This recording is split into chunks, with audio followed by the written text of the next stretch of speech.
예배에 오신 여러분을 환영합니다. 네, 우리 함께 보실 하나님의 말씀은 오늘 본문 두 구절을 볼 텐데 두 부분을 볼 텐데 먼저 마태복음 28장 18절에서 20절 말씀 다 같이 함께 읽겠습니다. 18절에서 20절 말씀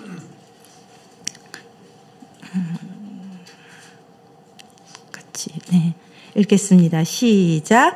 예수께서 나와 말씀하여 이르시되 하늘과 땅의 모든 권세를 내게 주셨으니 그러므로 너희는 가서 모든 민족을 제자로 삼아 아버지와 아들과 성령의 이름으로 세례를 베풀고 내가 너희에게 분부한 모든 것을 가르쳐 지키게 하라. 볼지어다 내가 세상 끝날까지 너희와 항상 함께 있으리라. 아멘. 그리고 누가복음 9장 57절에서 62절 말씀은 저와 번갈아 가며 교독하시겠습니다. 제가 먼저 읽겠습니다.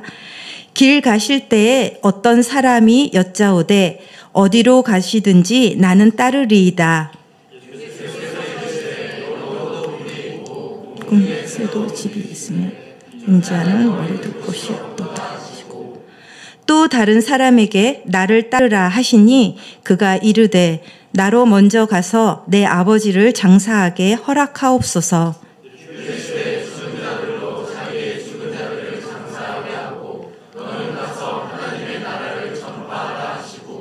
또 다른 사람이 이르되 주여 내가 주를 따르겠나이다마는 나로 먼저 내 가족을 작별하게 허락하소서. 손에 쟁기를 잡고 뒤를 돌아보는 자는 하나님 나라에 합당하지 아니하니라 하시니라. 아멘. 요즘 저는 1:1 양육 리더반을 담당하여 함께 배우고 있습니다. 1:1은 온누리교회 제자 훈련을 위해 개발된 교재로 수업을 시작할 때마다 매번 반복하는 것이 있는데 바로 키 그림입니다. 보여주시겠어요? 네.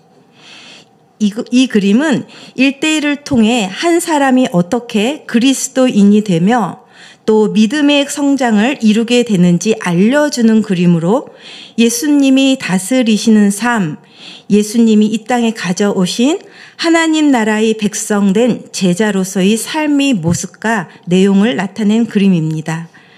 이 키 그림에서 가장 중요한 것은 가운데, 중심이 변하는 것입니다. 예수님이 우리 마음에 들어오셔야 이 모든 것이 시작됩니다. 예수님을 믿기 전에는 내 마음에 자아가 중심이 되어 오직 원하는 대로 내 중심의 삶을 살았는데 예수님을 영접한 후에는 내 마음의 중심이 내가 아닌 예수님이 거하시며 내가 원하는 대로 사는 것이 아니라 주님이 원하시는 대로 살아가는 그리스도 중심의 삶이 이루어집니다. 그러나 예수님께서 들어오셨다고 해서 예수님께서 다스리시는 풍성한 삶이 바로 시작되는 것은 아닙니다. 자라나는 과정과 성숙의 시간들이 필요합니다. 계속해서 예수님이 다스리시는 삶을 살 때 가장 필요한 것이 바로 믿음과 확신인데 내가 하나님의 자녀가 되었다는 것과 하나님의 자녀에게는 풍성한 하나님이 인도하심이 있다는 것에 흔들리지 않는 확신이 있어야만 이 길을 계속해서 걸을 수 있습니다. 그래서 우리는 첫 번째로 살피는 것이 구원의 확신입니다. 이 구원의 확신은 내가 애쓰고 노력한다고 해서 생기는 것이 아니고요. 우리 구원은 철저하게 예수님이 십자가와 부활로 말미암는 사건입니다. 내가 요청하지도 않았는데 하나님께서 먼저 나를 선택해 주시고 그런 은혜를 알아 나를 구원하신 하나님이 누구인지 알아야 우리의 구원의 확신은 더욱 견고해지고 하나님의 풍성함을 누릴 수 있습니다.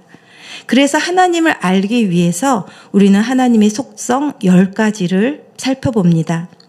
우리는 하나님을 통해 성경을 통해 하나님을 아는 지식을 공급받을 수 있으며 하나님은 성경을 통해서 지금도 우리에게 말씀하십니다. 또 우리는 하나님에 대한 반응으로 기도를 하며 하나님과 대화하고 교제를 나눌 수 있습니다. 이 모든 교제를 통해 우리는 하나님의 마음을 알게 되고 믿지 않는 사람들, 세상을 읽는 사람들에 대한 시각이 바뀌게 됩니다. 내가 어찌 그들을 아끼지 않겠느냐. 하나님의 시선으로 그들을 바라보며 그들 가운데 예수 그리스도, 예수님을 소개하는 전도를 하게 됩니다. 그런데 이 모든 것, 말씀, 기도, 교제, 전도는 내가 무조건 많이 열심히 한다고 해서 되는 것이 아니고 우리의 힘으로는 되지 않는 것입니다. 이 모든 것을 성령님께서 도와주셔야 할 수 있습니다. 그러나 성령 충만한 삶을 살아도 우리가 피해갈 수 없는 것은 유혹, 사단의 시험 문제입니다. 예수님이 성령에 이끌려서 광야에 가셨을 때 첫 번째로 당한 것이 바로 이 시험, 유혹이었습니다. 그러나 우리가 두려워하지 않아도 되는 것은 이 유혹의 문제를 예수님께서 이미 승리로 바꿔주셨다는 것입니다. 예수님께서 승리하신 그 길을 따라 우리가 순종의 삶을 살아갈 때 우리도 예수님처럼 승리를 맛볼 수 있습니다.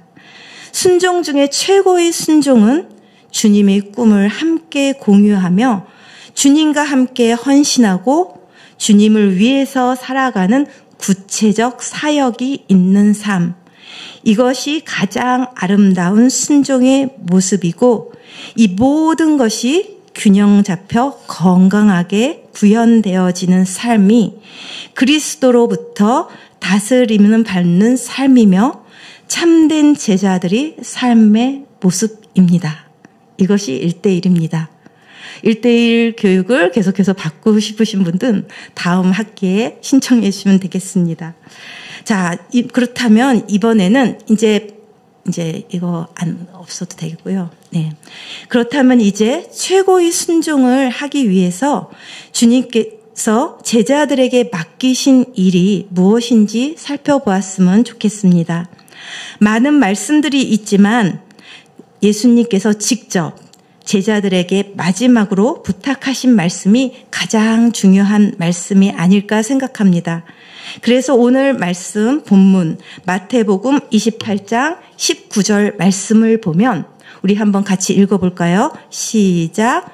그러므로 너희는 가서 모든 족속 아버지와 아들과 성령의 이름으로 세례를 주고 그 다음도 한번 그 다음 제가 읽겠습니다. 내가 너희에게 분부한 모든 것을 가르쳐 지키게 하라. 동사가 많이 나왔지만 영어 성경을 보면 여기서 주 동사는 가라 그리고 제자를 삼아라 이 두 가지인데 이것은 명백한 선도, 전도의 명령입니다. 나머지 동사들은 분사 형태로 세례를 주고 가르치면서 제자를 삼으라는 것입니다. 그리고 이 사명에 순종하는 제자들을 홀로 보내시지 않으시는데 20절 말씀 한번 20절 말씀 우리 같이 읽겠습니다. 시작.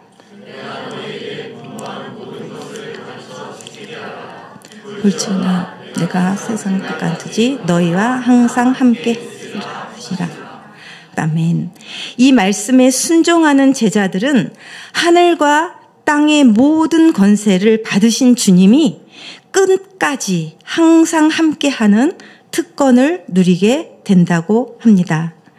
자기 사명을 다 이루시고 하늘로 올라가시는 우리 주님이 세상에 남은 제자들에게 꼭 당부하고 싶었던 말씀이 바로 이 세상에 생명을 주는 복음을 가르쳐서 지키는 제자 삼으라는 전도의 말씀이셨습니다.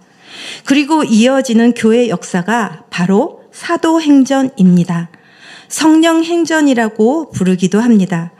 드디어 이 사명에 순종하는 제자들과 함께 하시는 성령 하나님의 역사로 말미암아 놀랍도록 수많은 구원의 역사들이 여기저기에서 나타납니다. 이것은 구약에는 없던 것이었습니다. 이제 은혜의 때가 시작된 것입니다. 그러나 구약에 없다고 해서 이 구원의 일이 어느 날 갑자기 생긴 것은 아닙니다. 성경은 처음부터 끝까지 단 하나의 역사, 하나님의 백성을 구원하기 위한 은밀한 구속의 역사가 흘러갑니다. 예수님으로 말미암는 구원의 약속이 제일 처음 성경 어디에 나왔는지 혹시 알고 계십니까? 네, 창세기 3장 15절 말씀 한번 보여주시겠어요? 같이 읽을까요? 시작!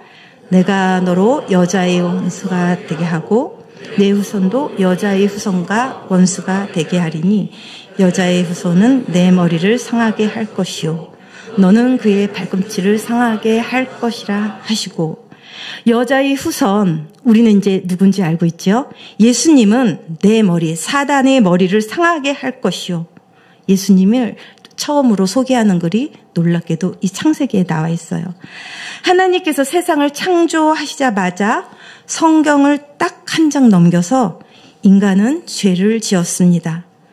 바로 그때 우리 하나님도 우리를 구원하실 예수님을 이미 약속하시고 계속해서 구약 내내 그 구원을 예언하시고 드디어 신약시대 예수님께서 죽으심과 부활하심으로 그 구원의 근거를 이루시고 성령 하나님이 도우시는 믿음으로 개개인에게 적용시켜 완성하도록 철저하게 하나의 목표, 구원의 역사를 진행하고 계신 것입니다. 그 구원을 위하여 믿음의 조상 아브라함을 부르시고 모세를 불러 율법을 주시고 다윗을 불러 언약을 주시고 수많은 선지자를 불러 예언을 하시고 제자들을 불러 복음을 전하게 하시고 오늘날 저와 여러분을 부르셨습니다. 이 구원의 역사를 깨달은 사람이라면 여기에 기복신앙은 이란 것은 있을 수가 없습니다. 오히려 그 부르심을 따라 우리 믿음의 조상들은 피 흘려 죽기까지 순종했습니다. 예수님께서 그러하셨던 것처럼. 히브리서를 보면 먼저 수많은 고난받는 믿음의 선배들을 소개한 후에 허다한 증인들이 그 하늘에서부터 우리를 둘러싸고 있으며 이제 그 구원의 바톤을 우리가 이어받아 이제 우리가 믿음의 경주를 할 차례이니 흔들리지 않는 하나님 나라에 들어가기 위해 인내로 주 예수 그리스도만 바라보며 믿음의 경주를 하라 하십니다. 네, 우리도 꼭 승리해야겠습니다. 그리고 그에 못지않게 중요한 것이 계속해서 믿음의 경주가 이어지도록 구원의 바톤을 다음 사람에게 우리도 잘 넘겨줘야 하겠습니다. 믿음의 경주는 나 혼자 하는 것이 아닙니다. 우리 모두가 한편되어 서로 응원하며 또 주님과 함께 하는 것입니다. 예수님은 믿음의 경주를 잘하기 위해 제자들이 꼭 해야 할 것이 있다고 가르쳐 주셨습니다. 오늘의 두 번째 본문 누가복음 9장을 보면 우리 예수님은 예루살렘을 향하여 여행을 시작하셨습니다. 예수님은 이미 다 알고 계셨어요. 그곳 예루살렘에 가면 십자가를 지게 될 거라는 것을. 여행을 떠나기 이전에 예수님은 갈릴리에서 많은 이적을 행하셨습니다. 많은 사람들이 따랐습니다. 그러나 승천하실 기약이 차감해 예루살렘으로 향하게 되고부터는 먼저 사마리아에서 배척을 당하시더니 마침내 예루살렘에서 죽음을 당하게 됩니다. 하필이면 그 죽음의 장소 예루살렘으로 가는 도중에 우리 예수님은 제자를 부르시며 제자도를 가르치십니다. 이 구조를 통해 예수님께서 가르치고자 하시는 것은 제자의 길이란 십자가를 향해 나아가는 여정이라고. 주를 따르는 제자들이 걸어가야 할 길은 영광의 길이 아니라 바로 십자가를 통과하는 고난의 길임을 알려주는 것입니다. 이미 5장에서 베드로와 야고보, 요한, 레위는 주님이 부르셨을 때 즉각적인 순종을 하였습니다. 모든 것을 버리고 그들은 예수를 쫓았다 합니다. 그리고 이어 내가 누구냐고 물으시는 예수님 앞에서 베드로는 하나님의 그리스도이시니이다 라는 멋진 신앙 고백도 하였습니다. 즉각적인 결단과 모든 것을 버린 순종과 멋진 신앙의 고백까지. 이쯤 되면 주님의 제자로서 충분할 것 같은데, 그러나 주님은 그게 다가 아니라 하십니다.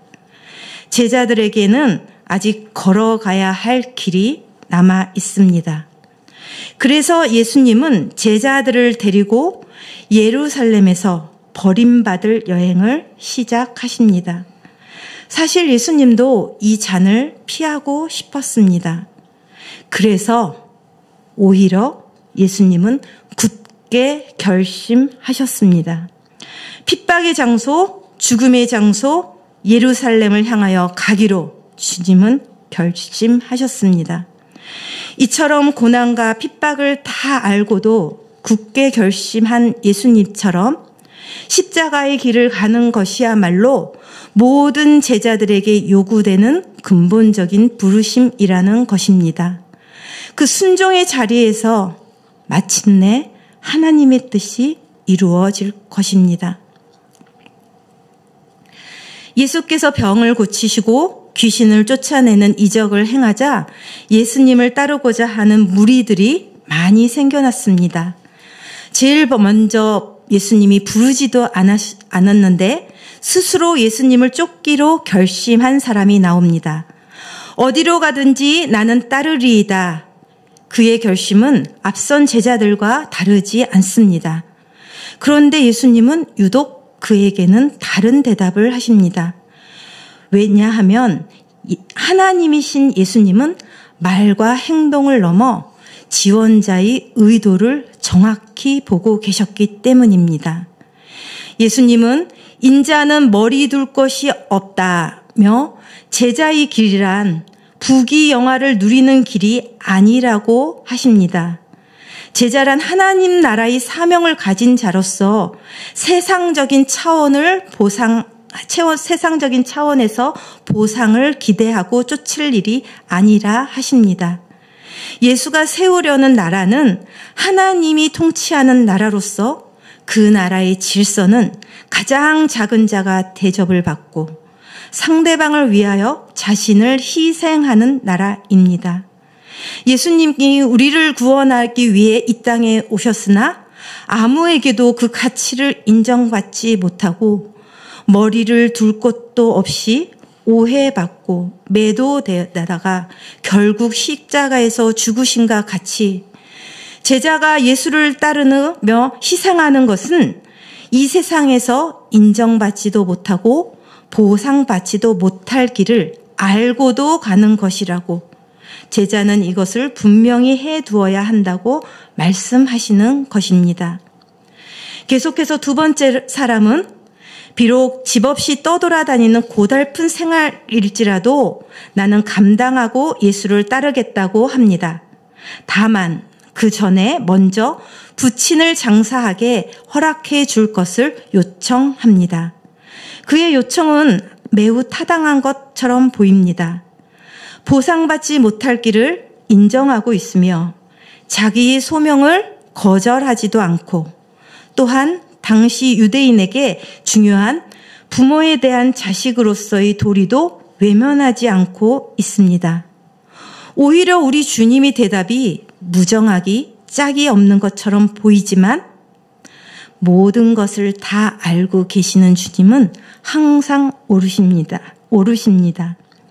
예수의 말씀은 죽은 자를 장사하는 경건한 의무를 부정하는 것이 아니라 그보다 더 긴급하고 절박한 의무가 있다는 것을 강조하는 것입니다.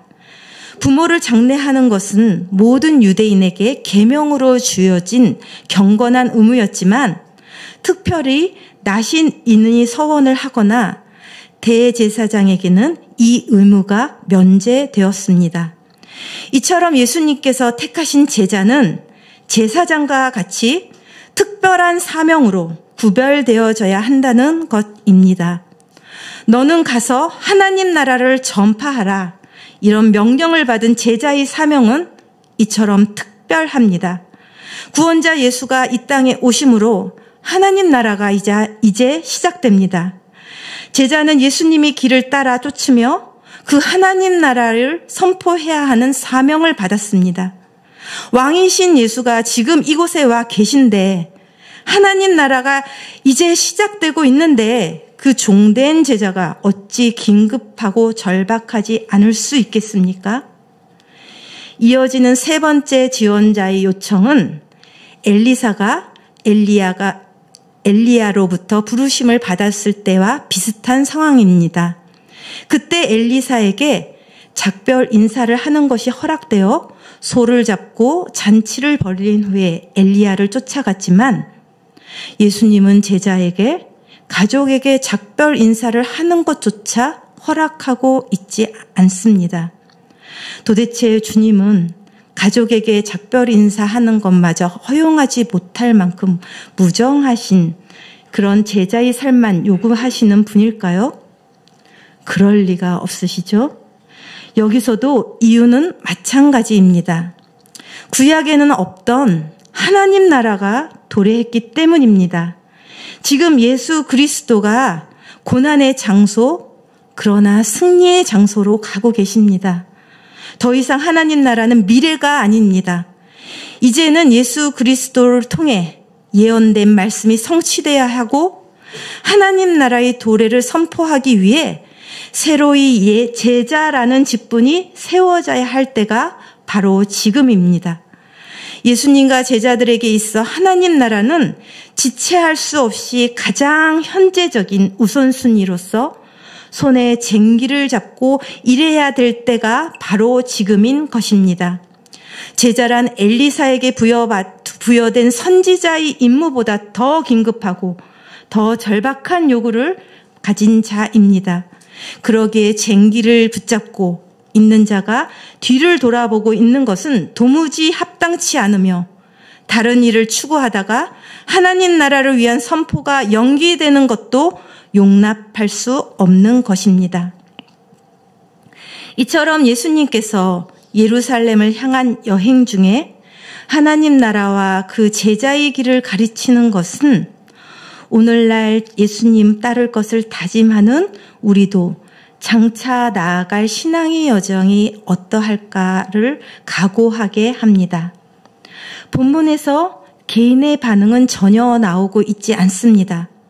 모든 관심은 예수님의 강력한 말씀이 집중되어 있고 정작 그 도전에 응답해야 할 사람은 바로 이 말씀을 들은 우리들입니다. 그렇다면 이 부르심 앞에 이 시대의 제자된 우리는 어떻게 반응해야 할까요? 주님은 우리를 위해 그곳이 고난의 장소, 수치의 장소, 목숨을 내주는 장소임을 알고도 예루살렘을 향해 굳게 결심하고 걸어가셨습니다. 그리고 그 주님이 가져오신 하나님 나라의 도래, 복음을 소식을 선포하며 지키고 행하게 할 일을 우리 제자들에게 부탁하셨지요. 예수님 때문에 이제 누구든지 주의 이름을 부르는 자는 구원을 얻으리라. 구원의 역사가 시작되었습니다. 그리고 요한복음 5장 25절 말씀 한번 같이 읽어볼까요? 시작. 진실로 진실로 너희에게 이르노니 죽은 자들이 하나님 아들의 음성을 들을 때가 오나니 곧 이때라. 듣는 자는 살아나리라. 아멘. 네. 그러니 어찌 이 생명의 씨앗을 가진 우리가 예수님을 전하지 않을 수 있겠습니까? 저는 예화로 이제 말씀을 마치고자 합니다. 예수님을 믿기 전 저는 정말 좋은 엄마가 되고 싶었습니다. 누구보다도 내 아이들을 더 잘 키우려고 정말 극성이었습니다. 직장도 그만두고 멋부리던 옷도 넣어두고 아이를 안아주려고 면티만 입고 다녔고, 아이를 가르치기 위해 좋은 곳이라면 아이를 들쳐업고 어디든지 쫓아다녔습니다. 그렇게 살다가 예수님을 믿고 나서 이 조기 교육을 싹 청산하고 교회 교육에 열중하였지만 하나님의 뜻을 다 알지는 못했던 것 같습니다. 여전히 열심을 내어 아이를 영어 유치원에 보내고 좋은 수업 프로그램을 또 쫓아다니고 좋은 학교를 보내고 좋은 외고까지. 세상은 위험해. 좋은 곳을 찾아 우리 아이를 안심하게 대피시켰습니다. 저는 그때 제가 잘하는 줄 알았어요. 제가 정말로 아이를 사랑하고 아이를 위해 헌신한다고 생각했습니다. 그런데 아이가 대학에 갈 때쯤에 깨달았습니다. 더 이상 내가 우리 아이를 따로 보낼 피난처가 세상엔 없다는 것을, 이제 부모의 손길을 따라 성인이 되어 세상으로 보내야 되는데 그 세상이 너무 엉망인지라 그제서야 우리 아이만의 특혜를 누리며 좋은 곳을 쫓아다닌 것이 아니라 이 세상 전체를 살만한 세상, 좋은 세상으로 만들어주지 못한 것이 너무나도 안타깝고 부끄러웠습니다. 근데 어느 날 유튜브를 봤는데 아주 멋진 여인을 제가 보게 되었어요. 한 여인이 있었습니다. 아버지의 말씀을 따라 중국 모우스 사막으로 시집을 갔대요. 남편이 있었지만 그 사람은 한 가족만으로는 행복해질 수 없잖아요. 너무나도 사람 이웃이 그리운 거예요. 그래서 누군가 한 번 지나가면 그 발자국을 세숫대야로 덮어놓고 그 발자국이 없어질 때까지 오래오래 두고 보면서 그렇게 사람을 그리워하며 살았대요. 그러던 그 여인이 어느 날 남편에게 제안을 했어요. 여기에 꽃을 심었으면 좋겠어요. 아무것도 자라지 않는 이 모든 것을 거부하는 사막에 꽃을 심어 그래서 사람들이 꽃을 보러 이곳에 많이 왔으면 좋겠어요. 그리고 사막에 꽃씨를 뿌리며 나무를 심으며 물을 주기 시작했어요. 새벽부터 하루 종일 하는 일은 너무나도 힘들어서 급기야 내 아이를 유산하기도 했지만 멈추지 않고 그렇게 20년을 동안 나무를 심었습니다. 20년 후에 사막은 정말 멋지게 변했습니다. 동물이 있고 온갖 채소와 식물과 사람이 사는 멋진 땅이 되었어요. 아직도 이 여인은 꽃을 심고 있대요. 지금까지 이 여인이 혼자 이룬 땅은 800만 평, 여의도 면적의 9배. 그리고 이젠 그곳은 80명의 사람들과 함께 사는 여의도의 40배의 푸르른 땅이 되었다고 합니다. 여인은 내 집 마당에만 화분을 잔뜩 갖다 놓을 수도 있었어요. 하지만 여인은 보다 큰 소망을 품었습니다. 저 큰 세상에 생명의 씨앗을 직접 뿌리기로. 그 생각을 품고만 있는 것이 아니라 그 소망을 따라 행동했을 때, 어렵고 힘들지만 행동했을 때 사막 전체가 한 마을, 모두가 함께 살아갈 수 있는 생명을 품은 땅이 되었습니다. 저는 제자의 삶이 이 여인과 같아야 하지 않을까 생각합니다. 주님이 우리에게 주신 복음의 씨앗, 주님은 이 생명의 씨앗을 세상에 뿌리라고 제자들을 부르시고 맡기셨습니다. 내 집 앞마당에만 주님의 사랑을 심지 않고 우리 세상을 향하여 뿌리는 사랑의 씨앗, 그 씨앗을 뿌릴 때 복음의 씨앗은 숲이 되고 그 숲이 되는 날 그 넓은 숲에서 내가 사랑하는 우리 아이들과 우리 이 모두가 함께 행복한 꿈을 꾸게 될 것입니다. 우리 커맨시 교회도 이렇게 숲을 만드는 꿈을 꿨으면 좋겠습니다. 내 가정만을 위한 기도,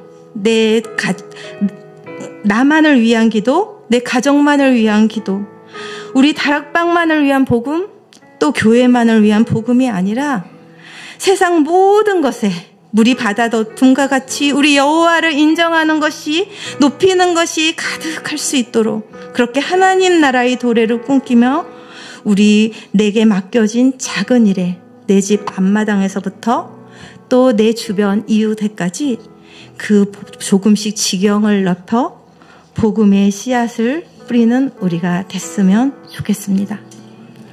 네, 그래서 오늘 우리는 같이 꽃들도라는 이 말씀을 생각하면 이 찬양을 불렀으면 좋겠어요. 제가 듣기로는 이 꽃들도라는 찬양도 어떤 선교사님이 복음을 뿌리면서 이 복음이 싹 트는 곳마다 생명샘이 솟아나고 눈물 골짝 지나가는 곳에서 또 웃음소리가 나는 것을 꿈꾸며 이 노래를 불렀다고 제가 들었습니다. 우리도 이 복음의 씨앗이 생명력을 우리가 믿으면서 또 기대하면서 남들만 하는 게 아니라 내가 직접 그것을 뿌리면서 이 하나님의 일에 동참하는 기쁨, 여호와의 영광을 직접 바라보는 그런 복된 우리가 됐으면 좋겠습니다. 그 꿈을 꾸며 우리 이 꽃들도 찬양 불러보도록 하겠습니다.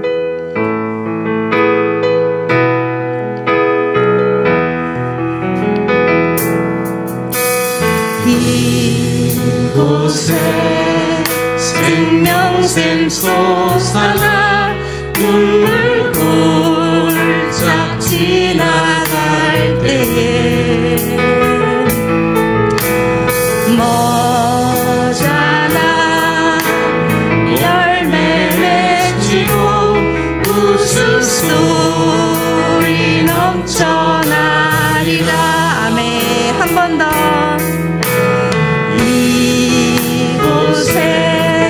생명샘 솟아나 눈물 골짝 지나갈 때에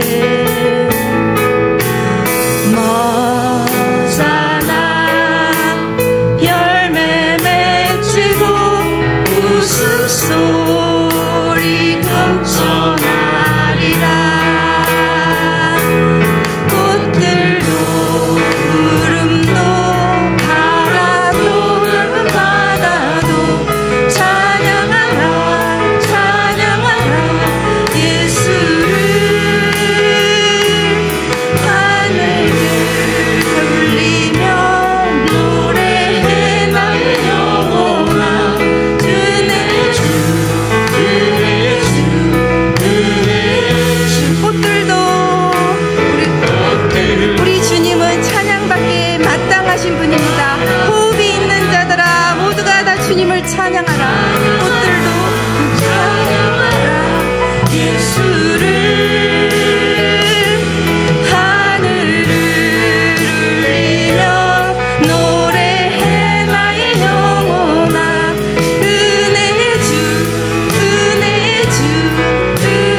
말씀을 생각하며 기도했으면 좋겠습니다. 우리는 새 생명 축제를 앞두고 그 전에 먼저 대각성 부흥 집회를 가졌었지요. 네, 먼저 우리 안에 이 복음의 부흥이 있기를 원합니다. 우리에게 주어진 거룩한 사명을 감당하기 위해 우리가 주님 앞에 거룩한 주님의 마음을 가진 주님의 제자들로 우리가 세워지길 원합니다.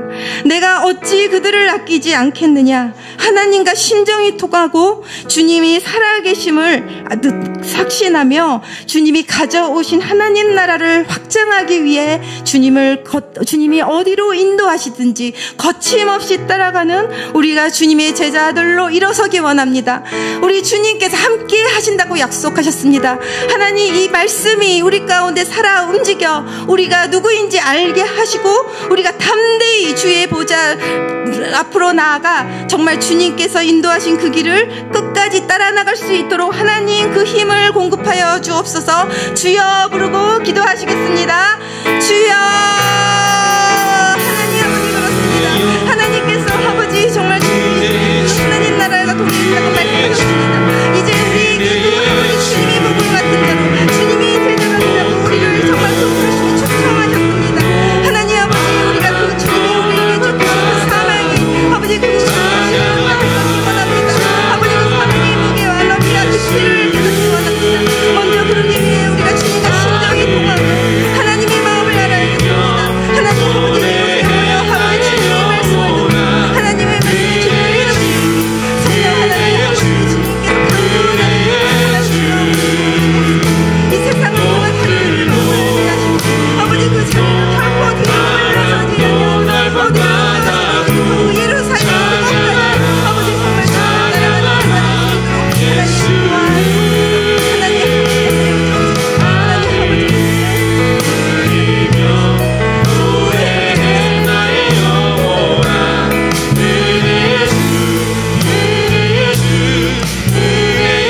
도와주시고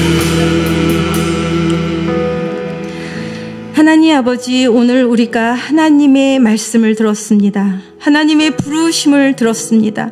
하나님 아버지 우리도 정말 믿음의 선배들처럼 우리도 정말 주님을 따라겠다고 하나님 앞에 말로만 하는 것이 아니라 우리의 삶을 들어 주님께 순종하기 원합니다. 오늘 들은 주님의 말씀이 살아있는 생명의 말씀이라 말씀하셨사오니 먼저 우리의 마음을 기경하여 주시고 아버지 우리에게 정말 주님이 거룩한 꿈을 꾸게 하시며 정말 우리가 정말 주님이 가신 그 길 끝까지 예루살렘 그곳까지 아버지 따라가며 주님의 복음을 전하는 우리가 될 수 있도록 하나님 우리와 함께 하여 주옵소서. 하나님 그리하실 주님을 기대하오며 예수님 이름으로 기도합니다. 아멘. 주기도문으로 오늘 예배를 마치겠습니다. 하늘에 계신 우리 아버지여 이름이 거룩히 여김을 받으시오며 나라에 임하옵시며 뜻이 하늘에서 이룬 것 같이 땅에서도 이루어지며 오늘날 우리에게 일용할 양식을 주옵시고 우리가 우리에게 죄 지은 자를 사하여 준 것 같이 우리의 죄를 사하여 주옵시고 우리를 시험에 들게 하지 마옵시고 다음 악에서 구하옵소서. 대개의 나라와 권세와 영광이 영원히 있사옵나이다. 아멘. 계속해서 기도하시겠습니다.